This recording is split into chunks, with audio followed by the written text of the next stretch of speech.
Vamos a comenzar con el tema de la investidura y a mí me gustaría, José Luis, que nos hicieras una valoración de cómo se ha producido esta investidura con apoyo de 8 formaciones, 8 grupos parlamentarios, nada menos 8 formaciones políticas, algunas de ellas no tienen grupo parlamentario, a Pedro Sánchez y un protagonismo bastante importante también de los nacionalismos periféricos, que suponemos que va a influir mucho en todo el proceso legislativo, ¿no?, de este gobierno. Adelante.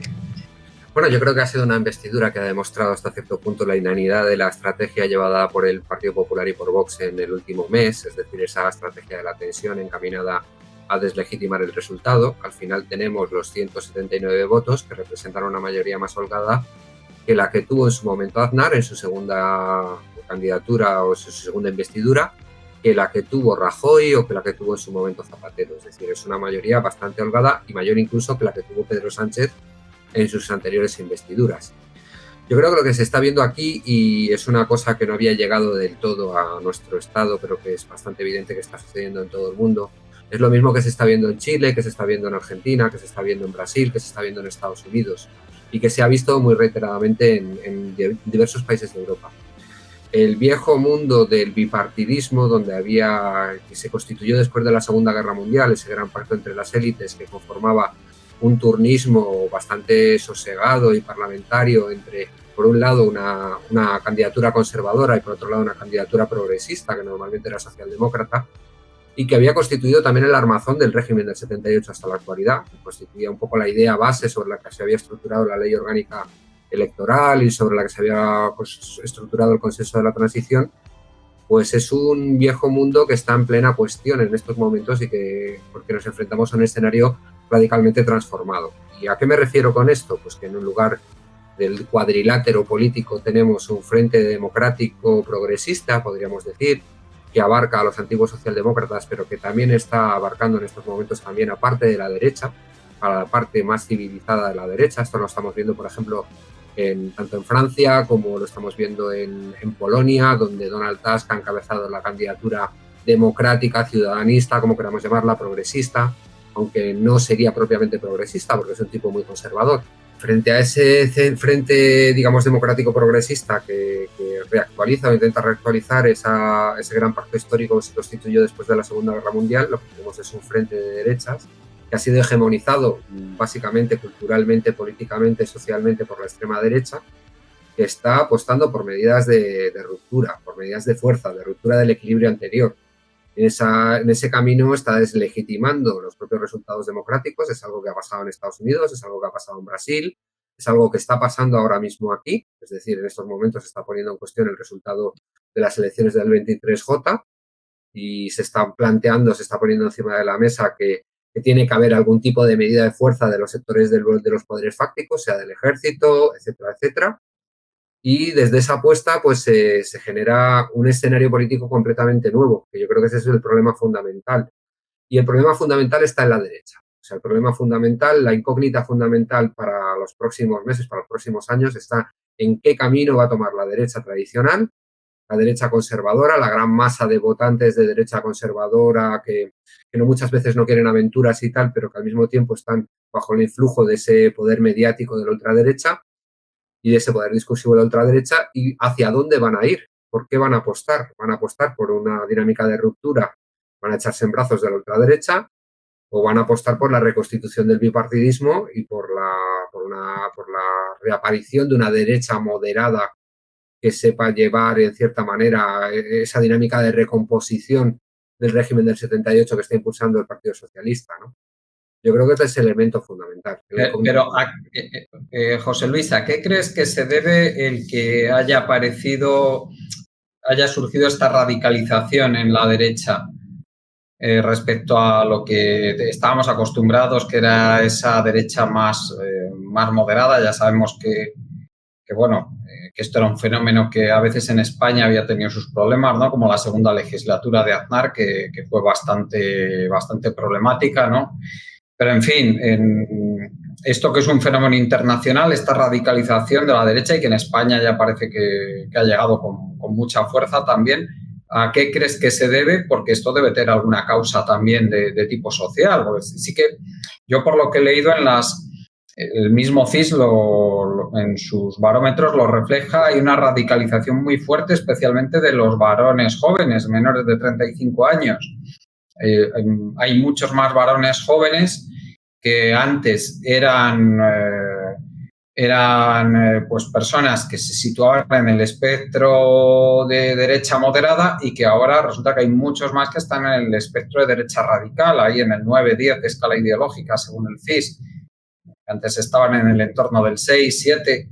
Esto yo creo que también, a mi modo de ver, podría ser la base o el sustrato social para que crezca todo esto. Además que es un fenómeno muy masculino, curiosamente, y muy de hombres jóvenes. No se está dando en hombres a partir de los 40 años tampoco, esta radicalización hacia la derecha. No sé qué piensas de esto. Bueno, yo no hablaría tanto de que nos está dando. Yo creo que las imágenes que nos vienen, por ejemplo, de las manifestaciones en la calle Ferraz, tienen mucha gente mayor allí. O sea, yo creo que también lo que está sucediendo es una transformación socioeconómica importante en el marco de la fragmentación de las clases y de la recomposición de las estructuras de clases de nuestras sociedades. Es decir, las dinámicas neoliberales que se han implementado a partir de la gran crisis del año 2008 han impactado muy poderosamente sobre la clase media. El efecto clase media, que como lo llama Manuel Rodríguez, es un efecto que ha permitido en un momento determinado constituir ese gran pacto social que sustentaba el bipartidismo. Es decir, gran parte de la población se consideraba de clase media, independientemente incluso de su propia situación socioeconómica con respecto a los medios de producción. Es decir, podían ser trabajadores simplemente que tenían una buena situación, tenían un buen sueldo, etcétera, y no se consideraban trabajadores sino parte de la clase media. Había una especie de efecto más que una realidad propiamente productiva, ¿no? Pero la mayoría de la población se consideraba clase media, se veía sustentada, respondida hasta cierto punto por el sistema, había habido una situación de avance social relacionado con el tema de las competencias académicas, el hecho de haber estudiado te daba acceso a otro tipo de trabajos, te daba acceso también a la política de vivienda que puso el franquismo en marcha en su última etapa y luego posteriormente a las dinámicas de especulación financiera que han permitido también sobrevivir a la clase media en el marco de los años 90 y de los años 2000, esas dinámicas que permitían, mediante el keynesianismo del precio de activos, que las familias trabajadoras pudieran, sin embargo, tener capacidad de consumo y demás. Es decir, todo este tipo de cosas habían generado una textura de clase media en la que se supone que se estaba en una situación más o menos holgada o más o menos sostenible. Pero las dinámicas puestas en marcha a partir del año 2008, sobre todo en el marco de la crisis, pues generan un proceso de descomposición de esa clase media y de proletarización de grandes sectores de esa clase media. Pero no es una proletarización que signifique una vuelta al viejo proletariado tradicional, a la vieja clase obrera organizada, con conciencia de clase, etcétera, etcétera, sino que es una vuelta sobre todo de sectores muy específicos que habían permanecido siempre bajo el paraguas de esa clase media. ¿A qué me estoy refiriendo? Andrés Ruggeri lo dice, por ejemplo, en relación con el tema de Argentina, ¿no? En Argentina, pues encontramos que los trabajadores que están en un sector más formal, como pudieran ser aquí los trabajadores de la industria, los trabajadores de la administración pública, la mayoría de los trabajadores de la administración pública, pues tienen una tradición de lucha, de pertenencia al sindicalismo, etcétera, etcétera. Los sectores más vulnerables, que nunca han tenido ningún tipo de cobertura, que también lo ha habido en España, aunque hayan sido minoritarios, esos sectores vulnerables están acogidos o organizados o encuadrados dentro de lo que en Argentina se llama la economía popular. Son todos esos sectores que de todas maneras están encuadrados dentro de la izquierda. Pero hay todo un sector determinado de gentes de clase media que se han enfrentado a una situación de vértigo vital, yo diría de vértigo vital. Estoy hablando, por ejemplo, de mucho autónomo, lo que en Argentina se llaman contrapropistas, pequeñas y muy pequeñas empresas, mini pymes, trabajadores temporales de las administraciones públicas, todo un magma social que sin tener una tradición de lucha obrera consolidada, sin tener un discurso propio, autónomo, que le pueda organizar, encuadrar en determinadas formas de articulación con respecto a la izquierda, se ve de repente abocado a una situación en la que, en el marco de la crisis del 2008 y luego posteriormente de la pandemia, nadie cuidaba por ellos. Es decir, había una situación en la que estaban sometidos al mayor vértigo posible y en la que han encontrado pues, una serie de discursos, ya que ha habido una gran financiación y ha habido una gran intervención mediática, una gran intervención de las redes de la ultraderecha desde el punto de vista político y cultural, lo que han llamado la metapolítica, la independence y demás, una gran intervención encaminados a encuadrarles dentro de la extrema derecha desde una perspectiva heterónoma, es decir, ellos no tienen voz y voto en lo que la extrema derecha propone o decide, pero sí están encuadrados allí desde una perspectiva puramente emocional, desde una perspectiva del cabreo, por decirlo de una manera clara y simple, ¿no? Gran parte de esta gente lo que tiene es un gran cabreo que no sabe expresar, pero que, bueno, le hace identificarse con todos esos discursos subidos de tono, que hablan de ruptura, que hablan de tal, y como la izquierda tampoco hace esos discursos, pues se encaminan directamente y de cabeza en esa dirección. Creo yo que esto es lo que hace más complejo la situación. Es decir, en España la ultraderecha ha sido siempre la ultraderecha, la derecha ha sido conservadora, han sido las clases medias muchas veces urbanas, el campo, todas estas cosas. Y la ultraderecha ha tenido mucha relación también con los hijos de los señoritos, para que no nos vamos a engañar. Esa derecha obrera que pudiera existir en el primer momento del fascismo italiano, en España se ha dado poco. No ha sido un fenómeno normal.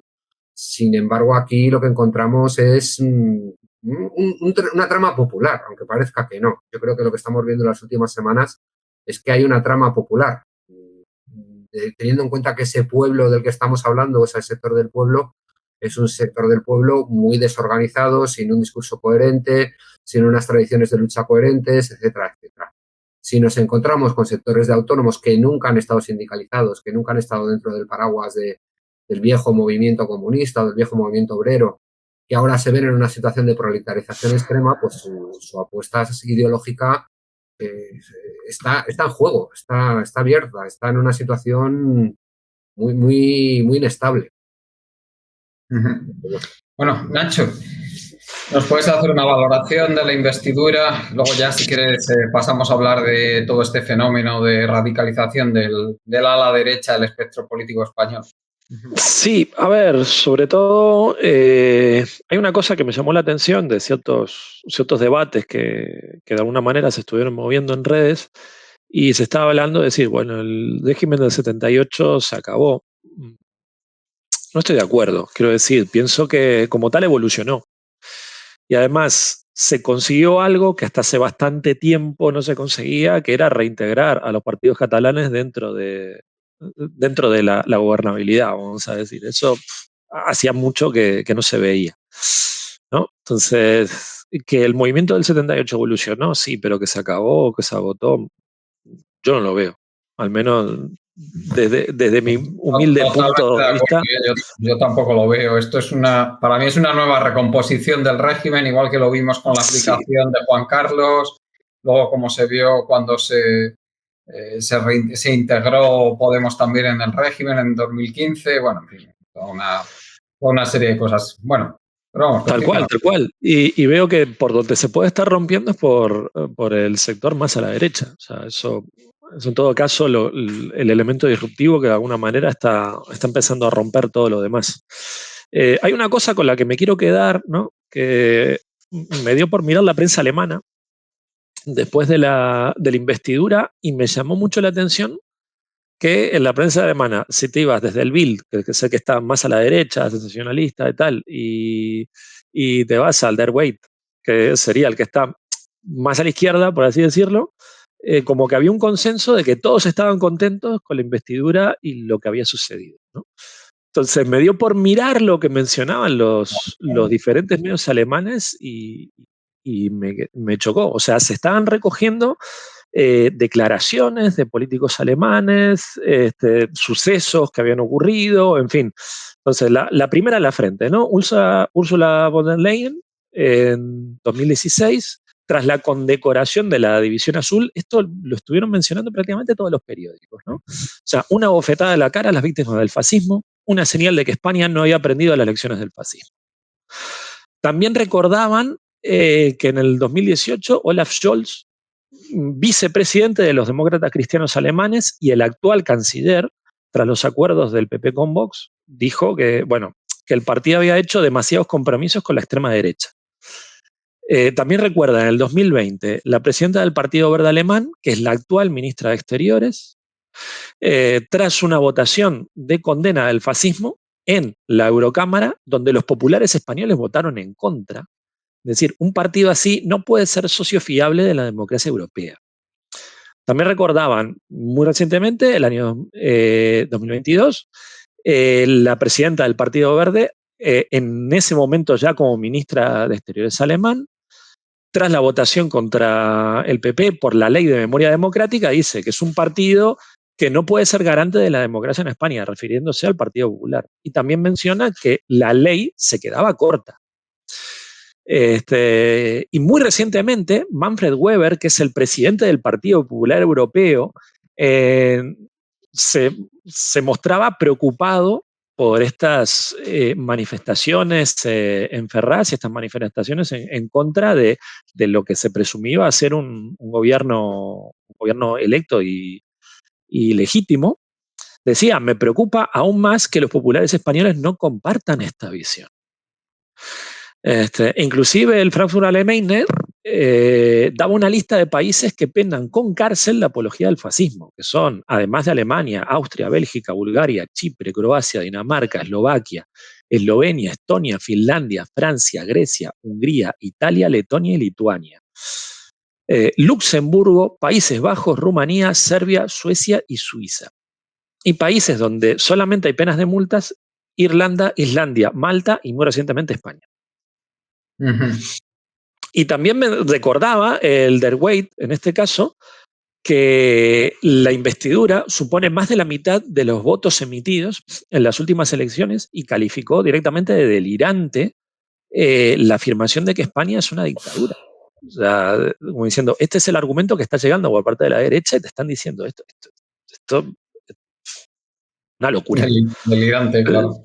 Delirante. O sea, y ya te digo, me sorprendió porque muchas veces como de repente veías alguna crítica, alguna cosa. De hecho, hubo críticas en la anterior investidura y esta vez como que fue todos contentos. O sea, desde la derecha, más a la derecha de los medios alemanes, hasta que estaban más a la izquierda, todos contentos. Ya te digo, y me sorprendió decir, ya está, o sea, la nueva hegemonía es esta. Sí, sí. O sea, y eso es también una prueba de que son los garantes de la estabilidad de cara al exterior, que Europa lo interpreta como que esto es el garante de la estabilidad del régimen del 78. Sí. Exactamente.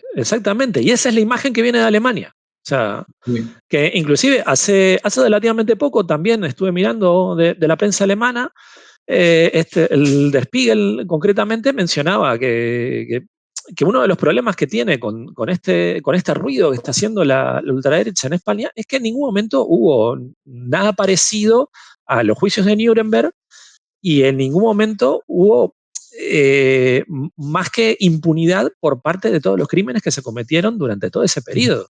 Entonces, toda esta gente, digamos, de alguna manera nostálgicos, por decirlo muy suave, ¿no? De todo ese régimen, pues ahí están y están con esa idea de que lo que se ha hecho ha estado bien. A ver. Sí, vamos, yo diría que la explicación de por qué nuestra oposición o nuestro ala derecha es así es bien sencilla y se llama 15 de octubre de 1977, que es la promulgación de la ley de amnistía del 77, por la cual quedaron impunes todos los crímenes franquistas, que es a lo que se referían con que no hemos tenido un equivalente a los juicios de Nuremberg. Exacto. De todas maneras, yo no cantaría victoria tan rápidamente. Es decir, en Alemania las encuestas electorales están dando la posibilidad de que el segundo partido, o incluso el primero, sea Alternativa para Alemania, sea el partido de la derecha. Y se están produciendo movimientos también en el trasfondo de la propia democracia cristiana. Es decir, en la CDU lo que se está produciendo también son cada vez más situaciones en las que se habla de descomponer o de hacer excepciones a la política del cordón sanitario. Muy recientemente se ha elegido en uno de los estados federados un canciller en uno de los municipios, un canciller de Alternativa para Alemania con la abstención de los demócratas cristianos. Es decir, sí. Se están moviendo muchas cosas bajo la superficie, aunque parezca que no, sí está claro que el resurgir de la extrema derecha es un fenómeno internacional, sí, yo lo veo claro, pero que en España también a nosotros nos sorprende por lo virulento que ha sido este viraje, ¿no?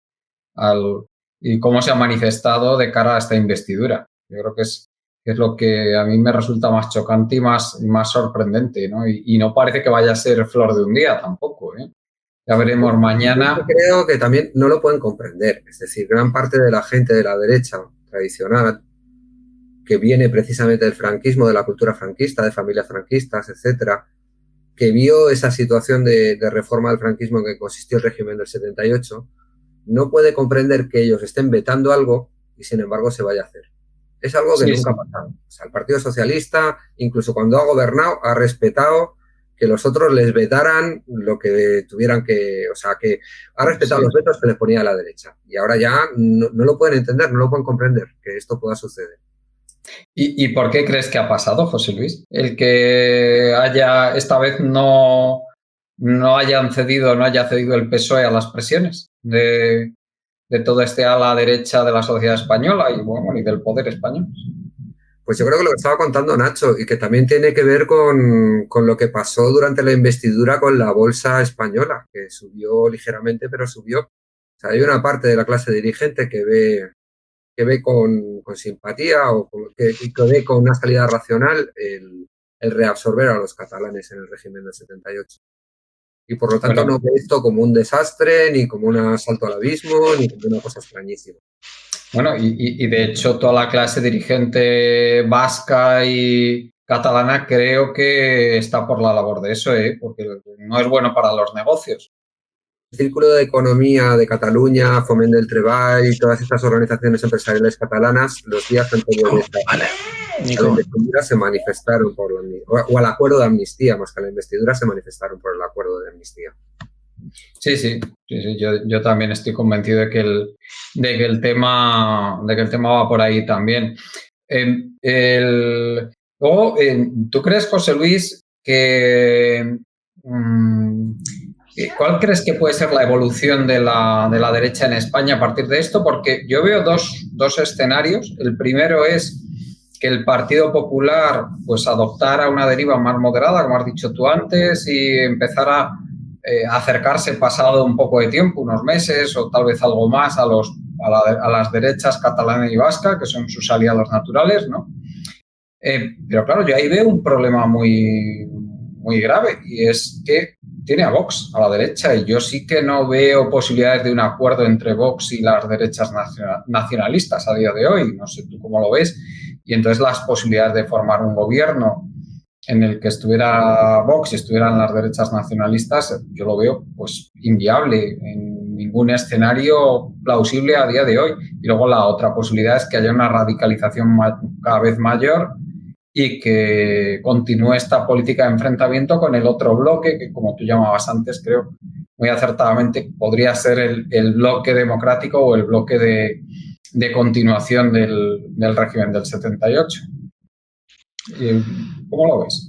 Yo lo que veo es que va a haber muchas dificultades para que el Partido Popular reabsorba a Vox, porque después del trabajo del Partido Socialista reabsorbiendo a Podemos y reabsorbiendo a los catalanes, el siguiente trabajo sería el del Partido Popular reabsorbiendo a Vox para el régimen, ¿no? Y es una posibilidad muy complicada, sobre todo teniendo en cuenta la situación internacional y el hecho de que Vox ha conseguido un altavoz muy propio y muy indicado, ha conseguido su red clientelar de liberados, de gente que vive de ello, etcétera, etcétera. Pues lo veo muy complicado. Efectivamente, el Partido Popular podría tener esa opción, podría tener la opción de, digamos, moderarse a partir de un determinado momento, establecer contactos y empezar a trabajar para restablecer los vínculos con la derecha catalana y con la derecha vasca, una vez que ésta se hubiera reabsorbido dentro del régimen.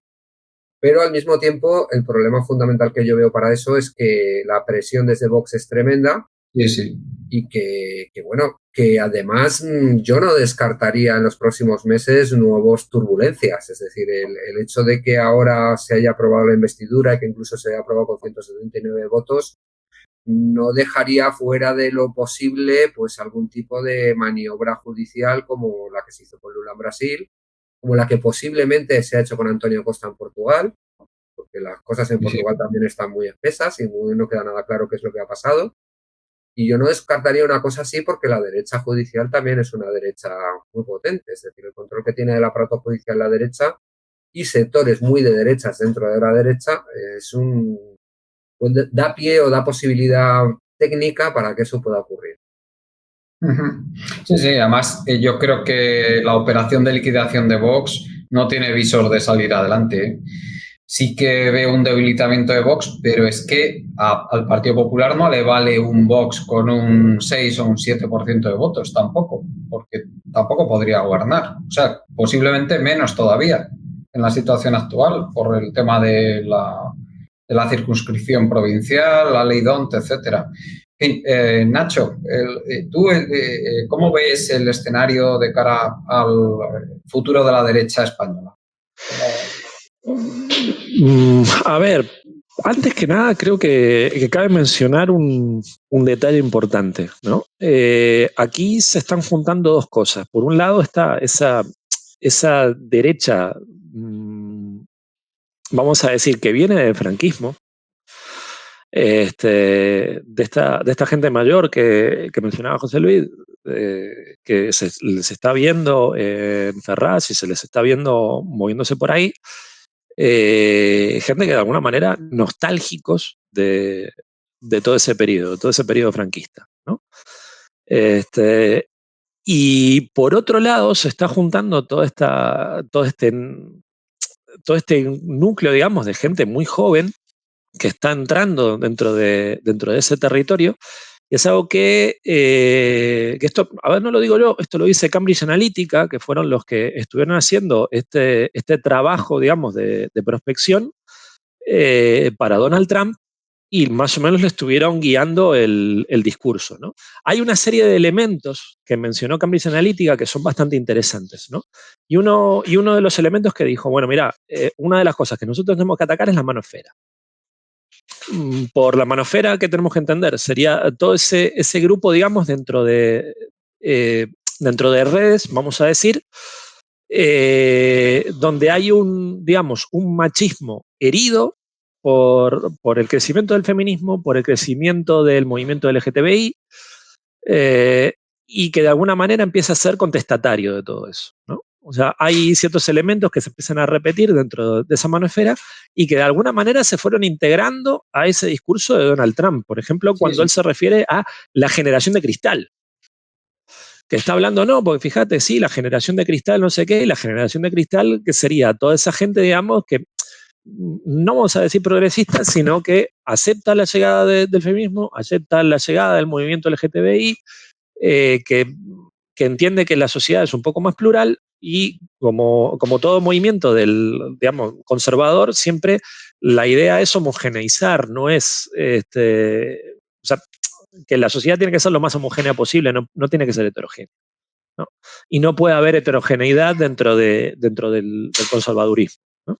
Que era un poco lo que planteaba Cambridge Analytica.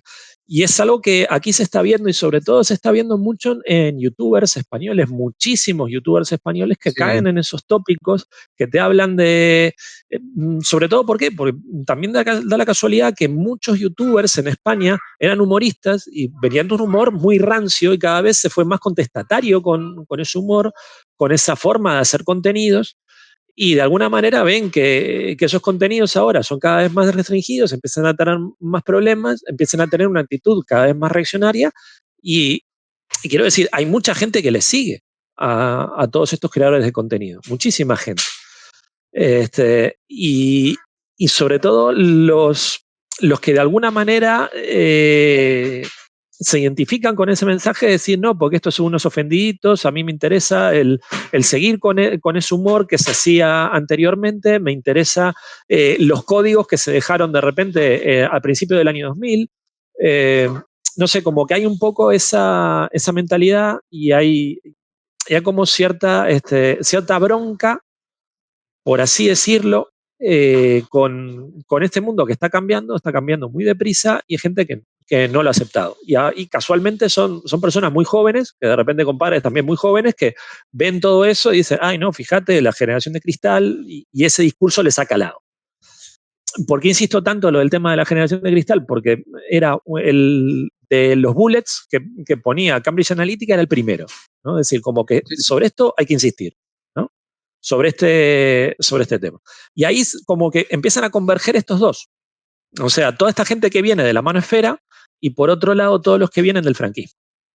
Sí. Y es lo que está dando este suceso. Ahora, ¿qué pasa?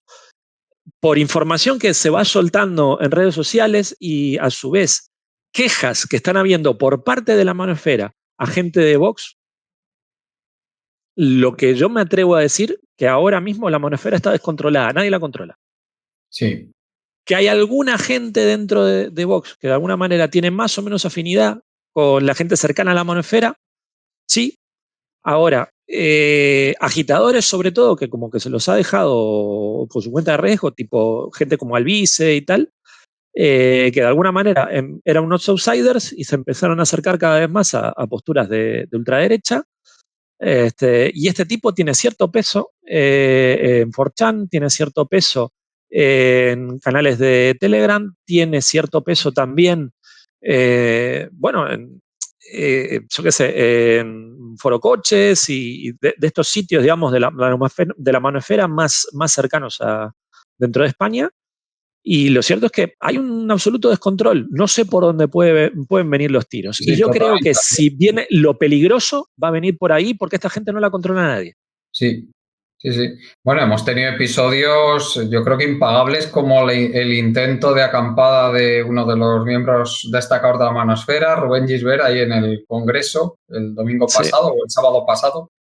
Creo que fue que se saldó con su detención, con el desalojo por parte de la policía. Bueno, fue un tema que puede parecer bastante ridículo, pero que lo que demuestra es hasta dónde están llegando las cosas en la manosfera, ¿eh? Sí, esta gente, sobre todo, muchos de los que están en la manosfera tiran de la evolución de contenidos. Esto es un fenómeno que se ha ido estudiando en YouTube. También en Twitch se está viendo, y es que el generador de contenido tiende cada vez a ir un paso más allá, cada vez más lejos, cada vez asumiendo más riesgos con tal de atraer más seguidores.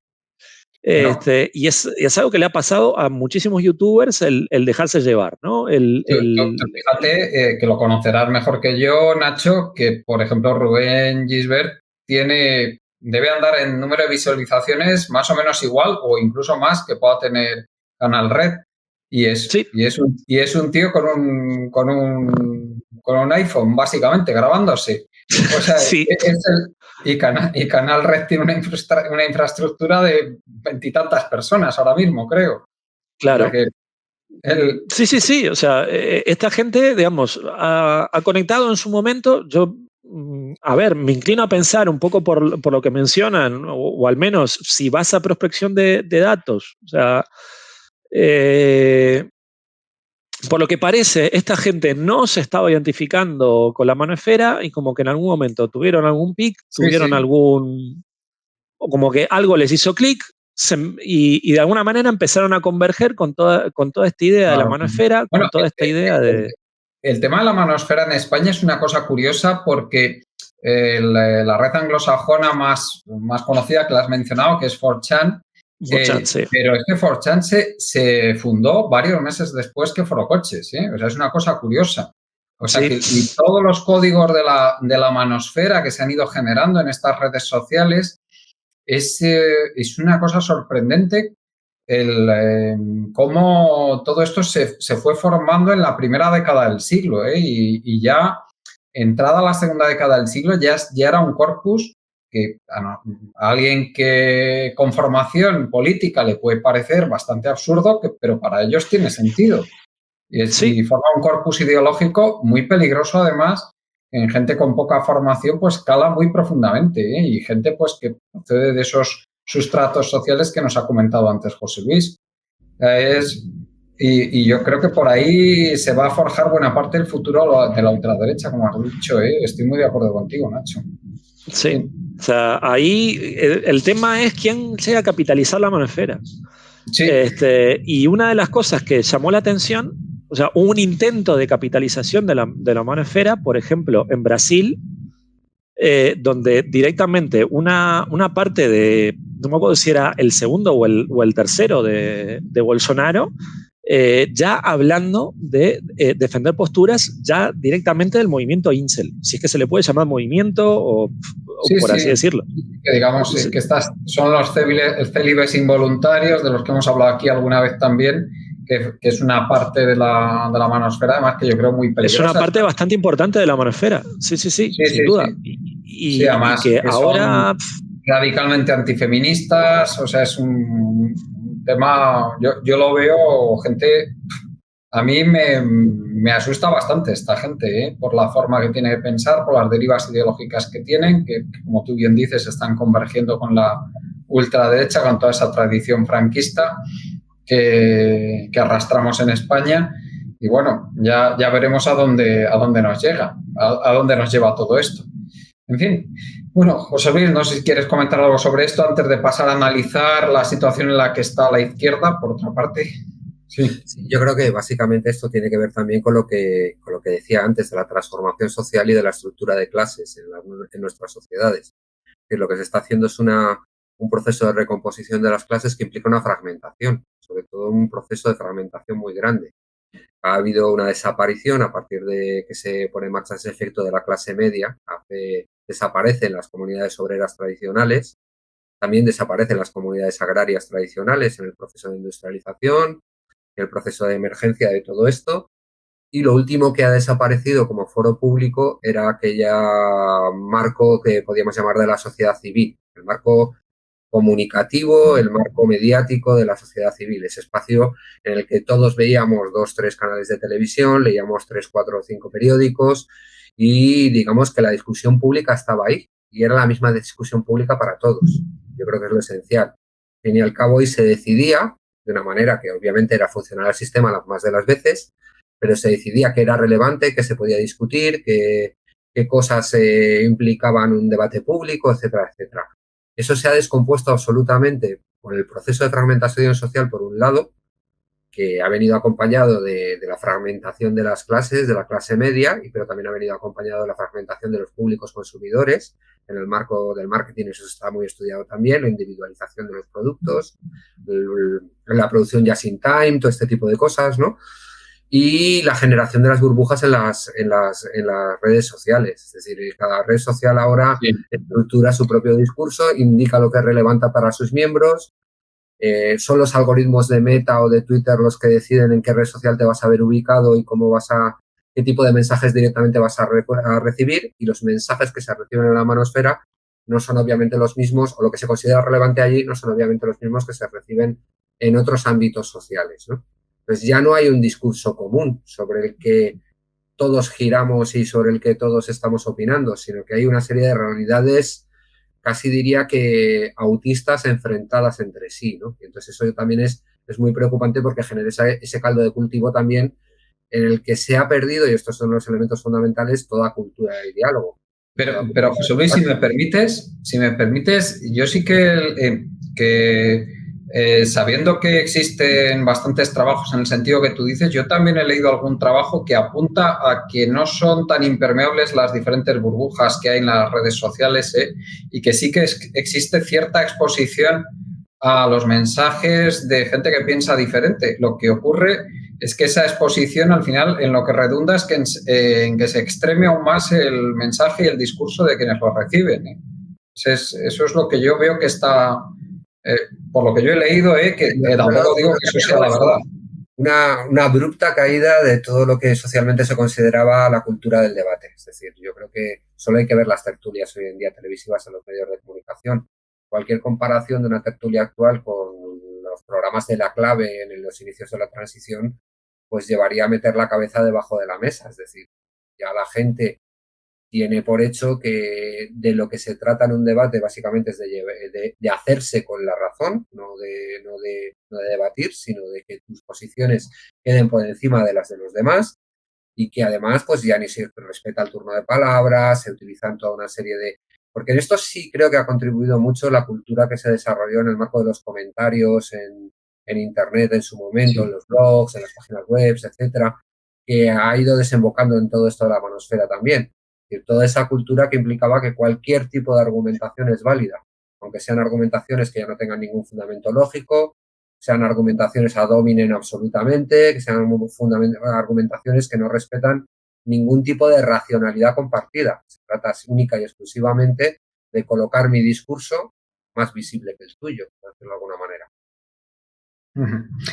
Bueno, Nacho, no sé si quieres añadir algo sobre esto antes de pasar al tema de la izquierda. Concretamente sobre esto. A ver, y esto ya lo digo desde lo profesional, quiero decir, los algoritmos, tanto de ex Twitter, y otras redes sociales, están orientados a generar actividad. Y evidentemente el debate ahí se acabó. Lo que interesa en todo caso, que tú veas un mensaje contrario y que piques. Que te metas y que comentes y que esa confrontación genera actividad. Porque después de todo, a través de la actividad es donde empiezan a ver los anuncios y donde empieza ahí a funcionar la maquinaria de dinero que tienen todas estas redes sociales. Si no hay actividad, mal, tiene que haber actividad. Y una forma de generar actividad es eso, ¿no? Es picarte con la idea contraria. Pero, a ver, como bien dice José Luis, a ver, ahí el debate está muerto. Por otra parte, también es verdad que esto, al menos lo que se dice en ciencia de comunicación, se hizo la prueba en un principio con Sálvame y este tipo de programas, donde tenías un grupo a un lado, un grupo al otro, a suficiente distancia uno del otro, a su vez no tienen retorno, quiero decir, el altavoz con el que tú podías escuchar lo que te estaban diciendo te lo quitan, entonces estás obligado a hablar a los gritos para que el otro te pueda escuchar. Entonces, todo eso, empezaron a ver que funcionaba, dijeron, bueno, vamos a llevarlo a otro sector, y lo llevaron al sector deportivo. Quiero decir, ahora tenés, Punta Pelota en su momento, ahora está el Chiringuito y todo este tipo de programas deportivos, que es una tertulia exactamente igual. Un grupo de un lado, un grupo del otro, Madrid, Barcelona, y que se están gritando. Y La Sexta Noche es el mismo ejemplo de eso llevado a la política. Realmente lo que interesa no es tener razón, sino el entretenimiento. O sea, el generar actividad, que la gente lo vea. No les interesa el contenido del debate, les interesa que la gente lo vea. Y si la gente lo ve, fenomenal. Porque después de todo, un tipo como Inda, más allá del asco que le pueda llegar a tener a alguna gente, o que algunos gente diga, ay, no, qué bueno Inda, qué tal Pascual, lo que realmente interesa de Inda, que es una figura que vende. Ya sea porque te gusta o porque te genera animadversión, el tipo está ahí y vende. Y el tipo está ahí y la audiencia sube. Y eso es lo que tenemos que entender. Si realmente queremos hacerle daño a esos programas, hay que apagar la tele o sintonizar otra cosa, que eso es lo que parece que es tan complicado de entender. Pero lo cierto es que el formato funciona, y ese formato de enfrentamiento, de confrontación, lo gracioso es que te enganchan por un lado de, mira, me gusta este que está ahí, o mira qué asco que me da ese otro de ahí, a ver si le tapan la boca. Y te enganchan por un lado o por el otro. Y eso, y está bien montado y está bien diseñado y funciona. O sea, y ese es un problema, porque hay una transformación en los medios de comunicación de pasar de informar a entretener. Sí. De hecho, y ahora importa más a un medio de comunicación, más que si te pueden meter su agenda, mejor te la meten. Pero lo importante es mantenerte entretenido.